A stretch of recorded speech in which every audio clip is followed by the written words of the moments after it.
Hello everyone and welcome back to Let's Play Pokemon FireRed. Yo, champ in the making. The hot-headed Blaine's a fire Pokemon pro. That's the spirits with water.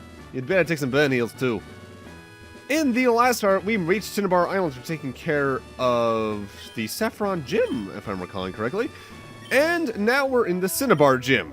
The gimmick with this place is it's a giant quiz. Each of these rooms has a machine that has a question for you. If you answer it right, the door opens, you get to move on with no trainer fight. You get it wrong, you're forced to fight the trainer. Of course, you can just fight the trainer outright and the door will open anyway. And I will be showing what happens if you get a question wrong later on, unintentionally admittedly, because I suck at reading that question always for some reason.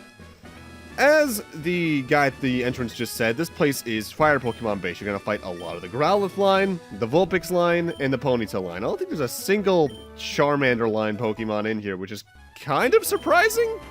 Similarly, I'm surprised there's none of the other fire type who we haven't seen yet. But we could see later this part, if I was playing Leaf Green. This next question is a little bit tricky in the modern age. Pokemon quiz. Get it right and the door opens to the next room. Get it wrong or face a trainer. Poliwag evolves 3 times. There are 3 evolutions for Poliwag, but it can only do 2. You can either do Poliwhirl into Poliwrath or Politoad if you trade it with a certain item starting from Gen 2 onwards. I wish there were a thief Pokemon. I'd use that. Well, great news. There's like 3 of them now. Let's see. Actually, Purloin, the Thievul line. Yeah, technically 4, I guess. I can't think of any other ones outside of those ones. I'm probably missing a really obvious one. But, yeah. Alright, this next question is the one I always flip up on because I always miss a word in it. Pokemon of the same kind of level are not identical. I, for some reason, always read this as are identical, which they're not because of IVs. They are not identical, so answer yes to that. I always get that one wrong because I read too quickly and miss that very glaring not. None of these questions are too hard, though. Like that, as long as you pay attention and talking to NPCs throughout the game, you should be able to figure out a lot of this stuff relatively easily. And before we talk to the gym leader, if we look over here, there is a picture of Blaine and Mr. Fuji together. Apparently they're old friends. Ha! I am Blaine, the red-hot leader of Cinnabar Gym. My fiery Pokemon are all rough and ready with intense heat. They incinerate all challengers. Ha! You better have Burn Heal. Alrighty, Blaine's big deal is water type, as with the rest of the gym. So if you have a ground or water type of any kind, you're gonna have a relatively easy time with this fight. Starting off, he sends out a Growlithe with Intimidate, Bite, Roar, Takedown, and Fire Blast. Nothing too boxed into there that we haven't seen before. It's actually around the level where I'd say that you should evolve a Growlithe into its evolution. But we'll talk more about that in a few moments. Next up, he's gonna throw out, I believe, his Ponyta? Yeah. Flash Fire for its ability, Stomp, Bounce, Fire Spin, and Fire Blast. Flash Fire is an ability that I believe absorbs fire damage into their HP or just completely nullifies it. I forget which off the top of my head. Immune to moves. Okay, yeah. So, if for some reason you're using a fire type here, don't use a fire type move. Next up is his Rapidash. Flash Fire, Stomp, Bounce, Fire Spin, and Fire Blast. Having cases like this in Pokemon are weird because it's the equivalent to an RPG where you kill a boss monster and it revives stronger in a different form. The best comparison I can make is the Behemoth King into Behemoth Zombie in Final Fantasy VI, in the cave where you rescue either Shadow or Realm, depending on not you saved him or not at the floating continent. And now it's time for his Arcanine. Intimidate for the ability, Bite, Roar, Takedown, and Fire Blast. This is the evolution of Growlithe when you use a Firestone on it. Pure Fire type, so it's weak to Ground, Rock, and Water. High attack, high special attack, and I think some really decent speed. This is the best fire type in Gen 1 if you don't have the Charmander line with you. Because that high special attack means you can take advantage of fire moves really well. The high attack means you can just do attacks well. It's good. I've burned down to nothing. Not even ashes remain. You have earned the Volcano Badge. Ha! The Volcano Badge heightens the special stats of your Pokemon. Here, you can have this, too. And we get TM38. Fire Blast is the ultimate fire technique. Don't waste it on water Pokemon. Fire Blast used to be the most powerful fire type move, I believe. It has like 110 power and I want to say around 80 to 85% accuracy. Powerful, but its PP cost is really low. It only has 5 PP, which is not worth it to me. I like my extraordinarily powerful moves to have at least 10 more often than not. With that, though, that's 7 gyms down, 1 to go. Huh? Hey, if it isn't Kyle! Look, it's me, Bill. Long time no see. I hope you're still using my PC system. Well, listen, since we met up here, how about spending some time with me? There's this little island in the far south called One Island. A friend invited me, so I'm on my way out there. How about it? You feel like coming with me? Sure. Alright then, let's go. If you say no, he's just waits in the Pokemon Center for you. Look like my pal's boat's arrived too. He sent specifically here to Cinnabar to pick me up. And welcome to some completely new content for the remake. The Sevii Islands. Here we are, this is One Island. There are several islands around here, and this is one of them. My friend Celio sent the boat to fetch me here. He's in charge of the island's PC network by his lonesome. Why am I telling you this now? Let's just go see Celio.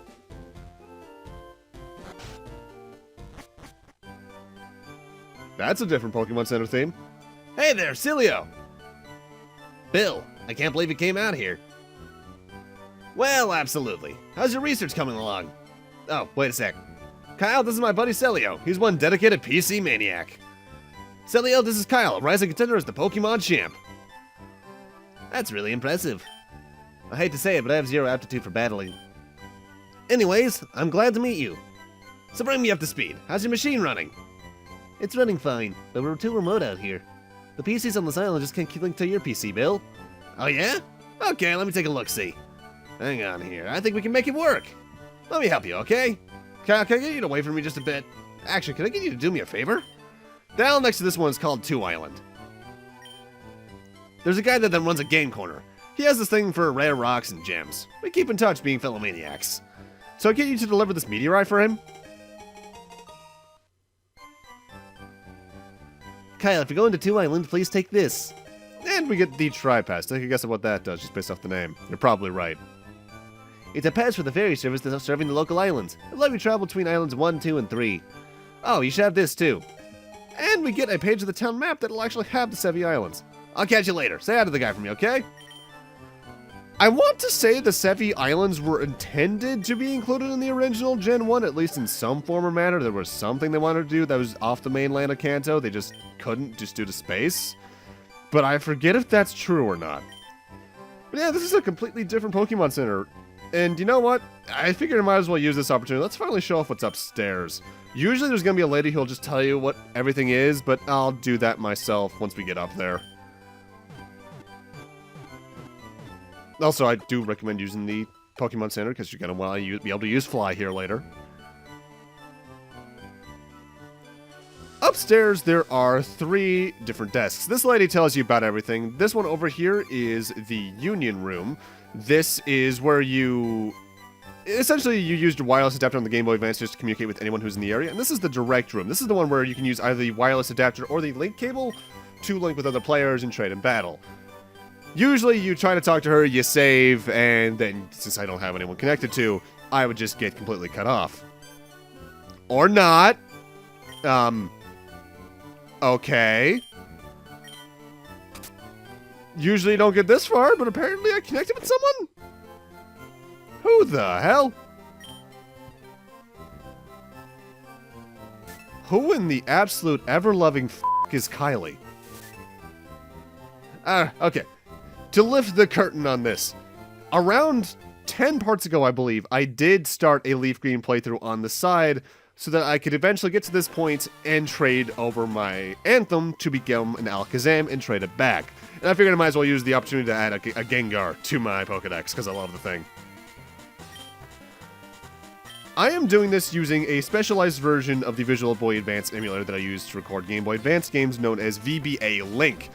Essentially, version 1.7.2, I should specify. There's a 1.8 version that has different features, but I'll talk about more of that in a moment.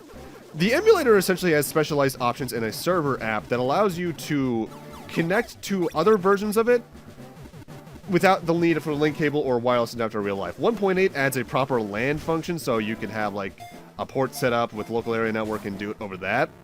But I'm doing this with myself with an alternate dimension, just because why not? I really want an Alakazam. It's not a hard program to figure out. There's tutorials of it for it on YouTube. Rome Mithril in particular has one that's really good. I'll actually be using this program again later on in more LPs for when I eventually redo the Battle Network game so I can get proper 100%. Also, this is our first look at Gengar, isn't it? You know what? I might as well talk about it. Gengar's really good. More so nowadays than it was then, because Ghost was a physical type move until Gen 4. But it's Ghost Poison type, so it's weak to Ground, Ghost, Psychic, and Dark, completely immune to normal and fighting. Extraordinarily high special attack and speed. If you can give this thing some special type moves in this generation, you got a really good special attacker here. I love this thing a lot. It's basically just Haunter, but better, even though I like Haunter's design more. I just want my Alakazam, though, because it just feels better to have the team fully evolved. Really. Also, you may have noticed when I went up the stairs in the Pokemon Center, the aspect ratio did change for this portion of the video. That is because I think the VBA used in VBA Link is either slightly outdated to the one I use, or I just don't have set up completely properly yet, so the visuals aren't as crisp, and the aspect ratio isn't right. I think I might have the video size just set wrong on it, which I wouldn't be too surprised about knowing me. I didn't mind it too much, though, because it's more or less just for like 2 or 3 minutes, and it's over very quickly. If you're playing along and you can't trade, don't worry. More often than not, the second evolutions of any of the Pokemon who tried to evolve in this game are good anyway.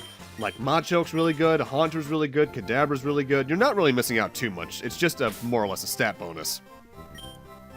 Goodbye, Kylie. You've served me well, but I will probably not touch that save file again unless, for some reason, I want to do 100% Pokédex stuff, which I highly doubt I will. Although it is surprising to me just how many Pokemon in Gen 1 you run into just by fighting every trainer. You run into almost all of them. I think by the time we get to the end game, I have almost 140. But yeah, it feels good to have an Alakazam. I love this thing. With that, let's talk about one island in particular. The Sevii Islands don't have proper Kanto routes. Instead, each of their areas are properly named. In particular, we got one island, Treasure Shore to the south, I believe, and there's Kindle Road into Mount Ember to the east of us. Neither of those directions are required for this section of the game to get out of the Sevii Islands, so we can get back to Kanto. I, however, want to explore them all because why not? Also, there's this swimmer who has 2 new Pokemon for us. Starting off, she's going to be throwing out Seal. Pure water type, so it's weak to grass and electric. It's got an okay special defense stat from my memory. It's a stage 1 evolution, it's nothing too special. It can learn a good amount of ice type moves, though. If you wanted a water type for some reason this late in the game, it's not a bad one, but you'd already basically need one to get to Cinnabar anyway. With that said, once you have access to Cinnabar, you have access to Seals because they're located in a dungeon just due east of the island. And immediately after that, I believe this trainer's going to throw out another Seal, but her third Pokemon is completely new as well. This is Dugong, the evolution of Seal starting at level 34, water, ice type, meaning it's weak to fighting, rock, grass, and electric from my memory. Special defense stats even better, and its HP stats pretty good. It's not a bad water type again. There's just better ones. In Gen 1 at least. This one has the benefit of learning more ice-type moves than I think any other water type in Gen 1, beyond maybe Vaporeon. But ice-type moves, beyond the rare chance of freezing the opponent, which has not happened yet in recording, which I doubt it will, are only really useful for 2 or 3 types. So, not to my benefit at the moment. In terms of the Pokemon we can encounter in this area, most of the Pokemon you can encounter on the Sevii Islands are from swimming or fishing. A lot of Tentacles, a lot of Tentacruels, the Magikarp line, the Horsey line, the Krabby line, we'll get into that in a couple of parts. Psyduck, Slowpoke, so on and so forth. Treasure Beach here has a lot of hidden items, though. And I don't think they've all spawned yet at this point, because some hidden items in this game do respawn occasionally, like the Ultra Balls here, the Pearls, Big Pearls, Stardust, Star Pieces. This is actually a really good place if you want to try and grab some stuff to sell for money. But whether or not it shows up is entirely up to luck. And with that, we're on to the Kindle Road, which has more of the same Pokemon here in the water. It does have this trainer, though, who has 2 new Pokemon for us, which I'm kind of surprised given that one of them was very key to the Gen 1 anime. This is Psyduck, pure water type, weak to electric and grass. Its highest stat, and not by much, is its special attack, which I guess is a benefit. It's not very good on its own. It doesn't get, I think, good until its evolution, and even then, there are better water types for you, again. I do love this thing, though. It's always one of my favorite Pokemon to look at, just because it may have been one joke in the Gen 1 anime, but Psyduck's one joke was one that was always funny. Because you know what? Having a constant headache and just being annoyed is a mood. Her third Pokemon is the Evolution No Golduck. Starts evolving at level 33, it's still pure water type, so it's still weak to grass and electric. Its special attack is once again its best stack, but it's got some decent speed as well. Despite it using a lot of Psychic type moves, this line doesn't have a Psychic subtype, and I think that would honestly help it a little bit, but it's not very remarkable otherwise. I know everyone has their favorite Pokemon, and I have used these ones to good enough effect in the past, but really, my water type needs are usually covered by Vaporeon, and that's more or less all I need. That HP stat is wonderful. And in the games where Vaporeon doesn't exist, and by that I mean, I think Gen 5 and Ruby, Sapphire, Emeralds, there are other water types that are still good that I'd like to use, that are better than these. Which is weird, given I think water type's the most prevalent type and subtype in the series. So you figured there'd be a lot of really good pure water types just based off the law of averages, but honestly, a lot of them are just average. Alright, up here in the grass in the Kindle Road, though, there are a couple of Pokemon you can find of note. The Spearow line is here, as is the complete Meowth line. Psyduck and Geodude are available, as is Ponyta and its evolution, and Slowpoke over in Leaf Green. The interesting thing, though, is that you can find Geodudes and Gravelers by breaking these rocks here. We haven't seen these yet. Actually, yes, we have. We saw them in Rock Tunnel. What am I talking about? But starting from this route, we're actually going to be able to do something about them if you choose to. More on that in a few moments, because we still have a couple more Pokemon trainers to get through before we can reach that place. I'll give this area this, though. The Sevii Islands routes, I think, have some of the best Pokemon variation in the game. Because there's trainer types of all types, and there's like, in this round in particular, there's water types, fighting types, normal types, so on and so forth. A surprising amount of variation, given that in the original Kanto, most of the routes just tend to have 1 or 2 focus types. Like, Route 15 has a lot of bird types. No, grass types, then it's 14 that has bird types. With that, welcome to the Ember Spa. This is a hot springs. And if you rest in the center tile of the hot springs itself, it acts as a Pokemon Center. The more important thing, though, is this old guy here. He's going to give us HM06. This is Rock Smash. This allows us to break those rocks that we've seen around in Rock Tunnel and here. And while, yes, they can drop items, they can also drop Pokemon. Geodude and Gravelers are usually the ones you'll see. I think some of the later game areas might have the third evolution from the Onix line. Not the Onix line, the Geodude line in them. But if they do, I'm not going to see it.